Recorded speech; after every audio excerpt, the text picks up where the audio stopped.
ใครเป็นยังเอื่อยอันมอลำอินแตงแล้วโดดครัวเกิดยังขึ้นอันมอลำอินแตงโดดครัวเห็นเพิ่นลงแล้วก็ได้หลายคนเนาะหลายคนพอได้ยินลูกสาวคอยบอกของแนวเพิ่นเป็นห ความ มู่ ส ส น นิท ใจ กัน แล้ เด้ วเป็นห่วงเป็นใยเนาะ ฮะไม่ยังฮะไม่ยังยักษ์ที่จะว่าดีหน้าเดี๋ยวเราเห็นจะว่าดีได้ เขาโดดครัวจะบ่จักบอก ยักษ์อยู่น่าจะถึงตัวย่างมาตรการครัว เร่งด่วนนะเพิ่น จะ แบบบ่น่าจะคิดว่าโอ้บุคคลแบบนี้นะแบบเพิ่นสิมี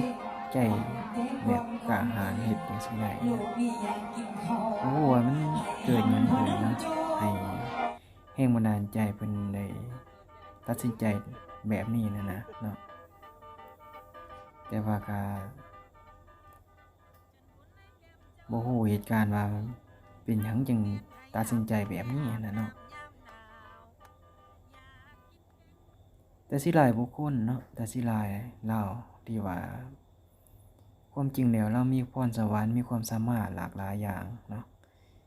บ่ว่าแต่ทางด้านศิลปะการร้องเพลง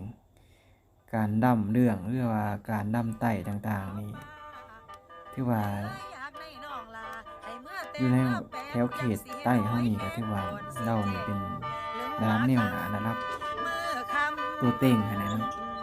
บ่มีไผสิเปรียบเทียบได้แล้วเนาะคันว่าหมอลำอินแตงก็ถือว่าระดับหนึ่งเลยล่ะเนาะมีชื่อเสียงแล้วก็ล่ำมวนเนาะลีลาการห้อง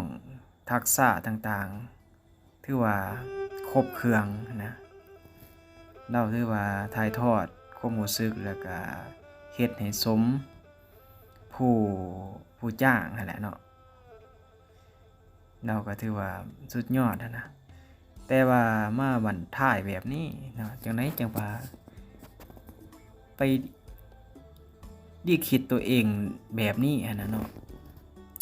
ก็ถือว่า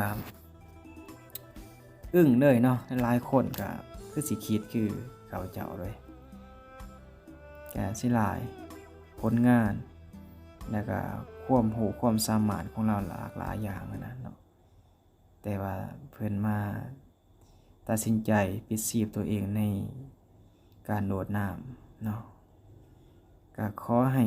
ดวงวิญญาณเพิ่นไปสู่สุคติเนาะ